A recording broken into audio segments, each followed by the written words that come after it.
This video is sponsored by Sakura.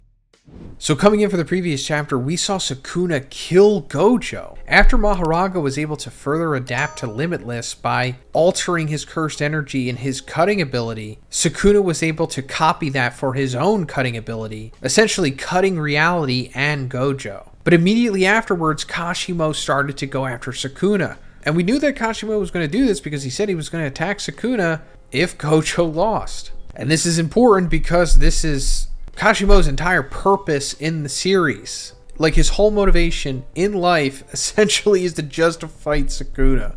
And coming into this chapter, before he's able to get to Sukuna, Urarame comes down from the sky with a giant iceberg. We haven't seen Urarame in a while, but we could have just assumed that they were waiting in the wings in case anything happened with Sukuna in his fight against Gojo. You know, as one of his many contingencies that he has, as was mentioned before by the sorcerers watching the battle. That was like the explanation as to why they didn't jump in to help Gojo sooner. But before Urarame could do anything, Hikari comes in as well and starts to attack Urarame and says, you know, I made a promise. And that promise, of course, is to Kashimo. Earlier on in the Culling Games, Hikari and Kashimo essentially fought to a draw. And afterwards, they were able to come to a ceasefire where Hikari basically promised Kashimo that he would get him the opportunity to fight Sukuna. And he did. So, hey, good guy Hikari. But he's immediately activating his domain expansion, which is part of the course with him because his curse technique auto-activates his domain. Like, it's kind of one and the same. And Urarame is using their curse technique, Ice Formation. And I think this might be the first time that that's being confirmed, that that is Urarame's curse technique. I mean, we've seen them use it before, but I thought that it could have been possibly something else, you know, with Sukuna using the fire arrow and the way that Kashimo alters their cursed energy to be like electricity. And considering that ice is elemental like those, I thought they could have been maybe altering their cursed energy, but no, this is their curse technique. And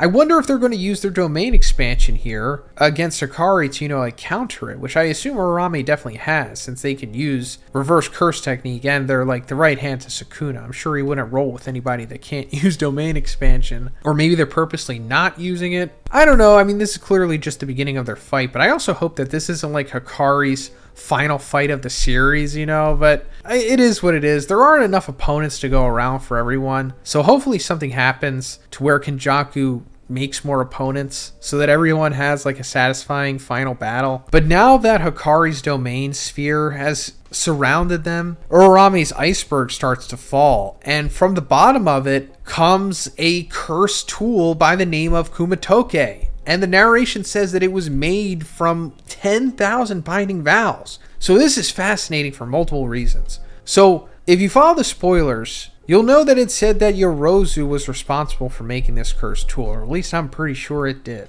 However, in this chapter, pretty sure there's no mention of Yorozu. So unless this is like a roundabout way of saying that it is Yorozu, because 10,000 binding vows is pretty wild, and it reminds me of Kenjaku, and it makes me think like, oh, is that how many it took for him to make the Culling game and for it to ultimately come to this point in time in this specific situation? Meaning that, like, you know, those 10,000 binding vows led to Yorozu creating this cursed tool with her construction curse technique and giving it to Sukuna. Or I'm just overthinking it, and that this 10,000 binding vows is something entirely different and probably happened during the Heian era, which maybe like 10,000 people gave their like souls or something to make this crazy curse tool or whatever. I could see that happening. That would be pretty cool, but I do think it's probably the latter here, because Sukuna says later on after he uses this, just like the good old days. So I think this means that, yeah, he for sure had this back in the Heian era 1,000 years ago, which means that this is probably like over 1,000 years old, and Urarame was just keeping it warm for Sukuna until he came back, I guess, because we have seen it before as well. I think it was like the cover of 117 or 119 when we saw Sukuna back in the day in his true form. He was holding this. So I guess this is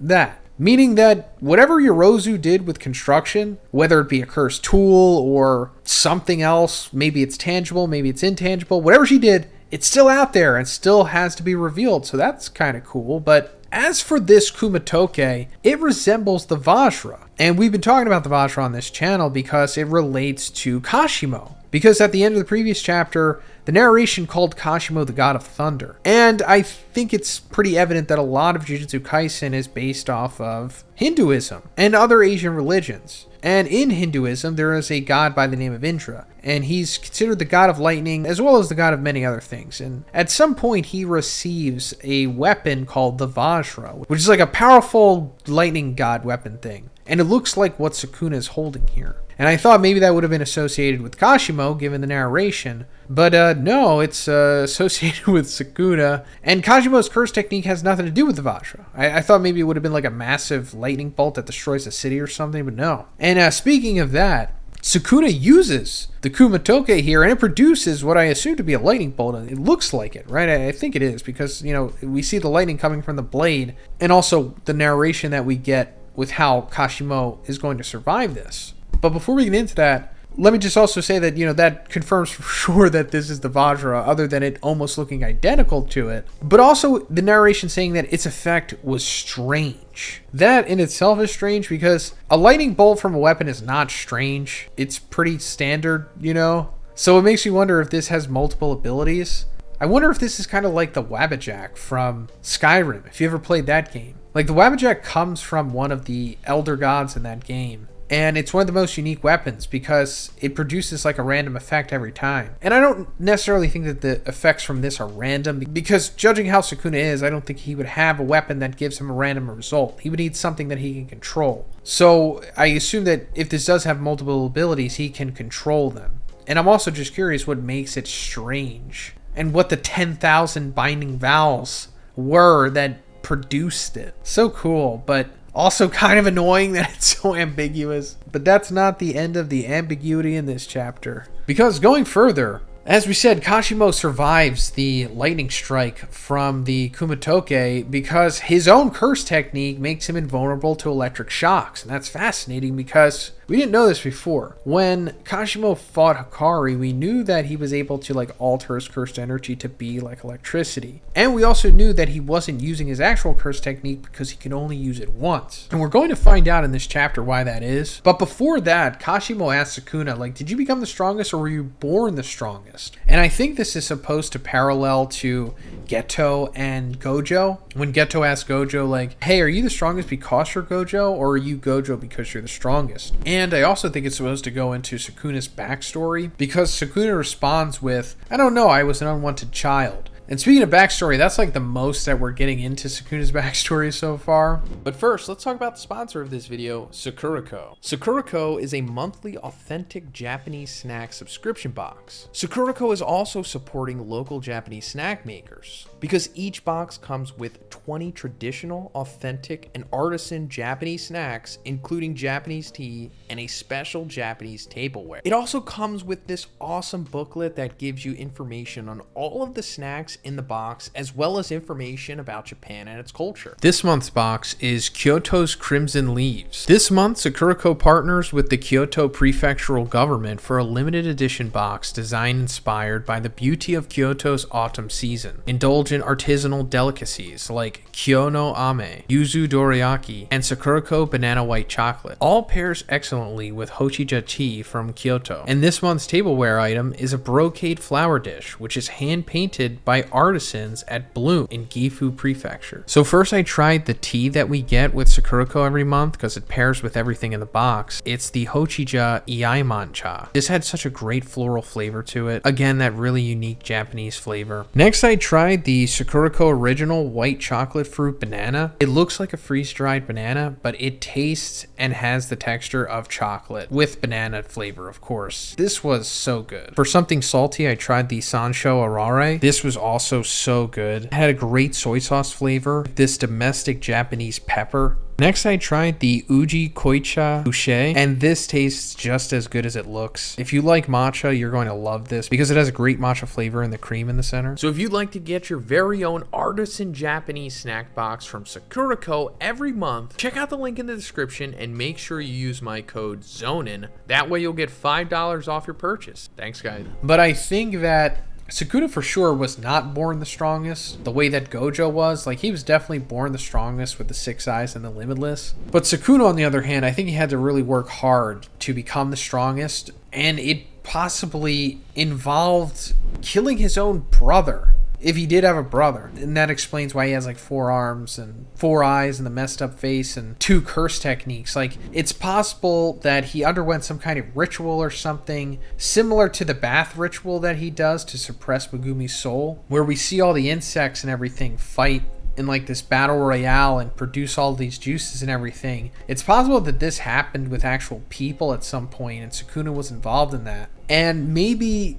he had cleave or dismantle and his brother, had the other. So that's why Sukuna has cleave and dismantle, because it's like he and his brother's curse techniques. And as for what the box and open is, maybe that's entirely something else. Maybe that's just mastery of Jujutsu, possibly. I don't know, we're just speculating. Or maybe the box and open and shrine is his actual curse technique. Because, Malevolent Shrine, I assume that has to be a part of his innate ability for it to be his domain, right? So maybe that kind of debunks the whole cleave and dismantle thing, but it still sounds cool. But anyway, Kashimo says that, how do you relate with other people? Like, how do you love? I wasn't capable of doing that because I just saw all other people as fragile and worthless. So tell me, is it lonely to be the strongest? Or is it the curse of being the strongest is to be alone? Always searching for a place to test your power. And Sukuna says extravagant. And I think Sukuna says that because Kashimo hit the nail on the head. Like, this is what Sukuna is experiencing. And we've been seeing this mentioned recurringly throughout the last couple chapters. Yorozu brought it up with showing him love that he hasn't experienced from the isolation of being the strongest. And it also came up in his fight against Gojo. Another person who wasn't able to show Sukuna that love. He wasn't strong enough to push Sukuna. Still, after all that, I guess Sukuna's trying to experience like the brink of death or whatever, or maybe even past that. But Kashimo parallels to this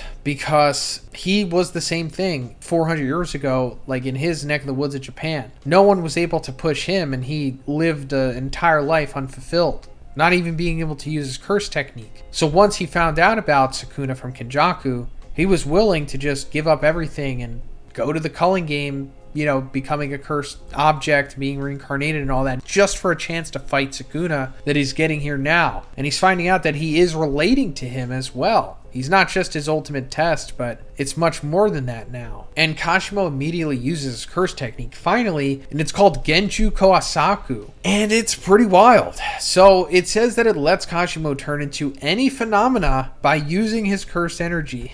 Doing so transforms his entire body. And after the technique concludes, Kashimo's body begins to disintegrate. And we'll go into what happens after that, but this is why he can only use it once. And it also makes me wonder, like, how does Kashimo know? Because if he can only use it once, because he'll disintegrate. I mean, regardless of the healing that happens afterwards, but like, has he used it before? Or has he not used it before? It's like, what's going on with this thing? But anyway, it also enhances his agility from the electric pulses in his brain, and the sound waves are synchronized with the vibration of the frequency of the material, whatever that means, and the electromagnetic waves vaporize everything that comes through. So what's happening here is Kashimo is becoming something between flesh and cursed energy and electricity. And his body can just produce anything that he really wants it to. That's what the whole thing with turning into any phenomena, which goes back to what I was talking about with the ambiguity in this chapter. Thanks, Gege. But because we see Kashimo like firing off like a blast from his mouth, which I guess is supposed to replicate like a sound wave. He also is firing off like a blast from his palm, which,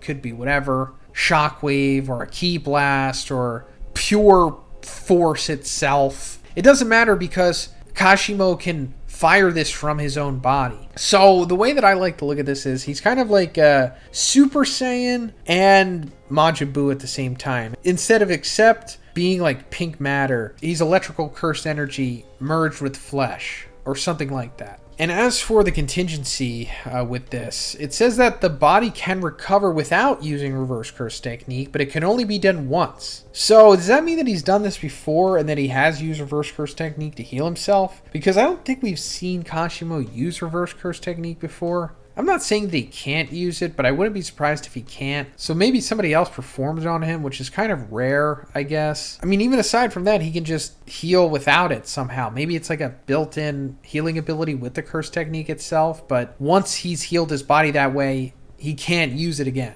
So I don't know, maybe through training and tweaking he's figured this out, but yeah, he messes up Sukuna with this. Like, he's really, really powerful in this. Like, ridiculously powerful. Like, the way that he's hitting Sukuna with the speed and the force, he seems to be comparable to Gojo, to be honest.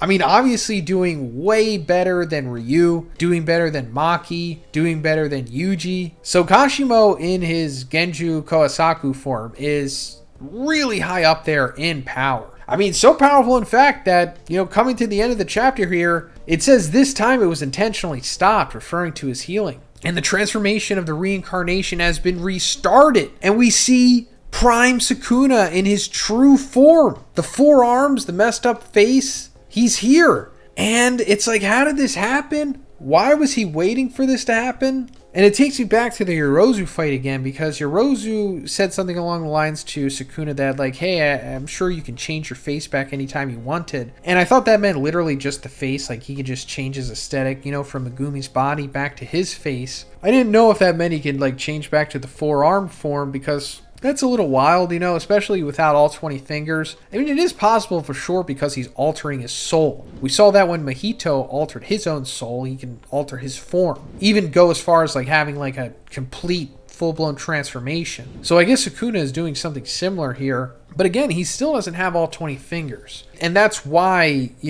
he has the 20 fingers out there, because each has a part of his soul in them. So until he has all of them, he'll be with an incomplete soul, right? But now that Gojo's dead, I assume he's going to get it soon. And then he'll be truly at full power. And then the biggest question here is, like, what happened to Megumi? And I really don't know. I hope Megumi isn't dead. I mean, he's not dead. I refuse to believe that he is dead. I know that he's going to be saved in some way. Pretty sure that Yuji is going to save Megumi, and I have a theory about how he's going to do it. I'll make a follow-up video to that once Gege decides to go on break, which I think is going to be in 2 weeks probably. But yeah, Sukuna's back in his true form, and he looks really cool. And looking at his stomach, it does look like he has a mouth there. Something that we've been speculating for a couple of years now. And wow, it's like, what's going on with that? Why is he the way that he is? What's going on with the tattoos? So many questions. Hopefully we'll get some answers in the next chapter. But let me know what you think about this in the comments, guys. And if you liked the video, please give it a like and please subscribe if you haven't already. Have a great day, and I'll see you in the next one.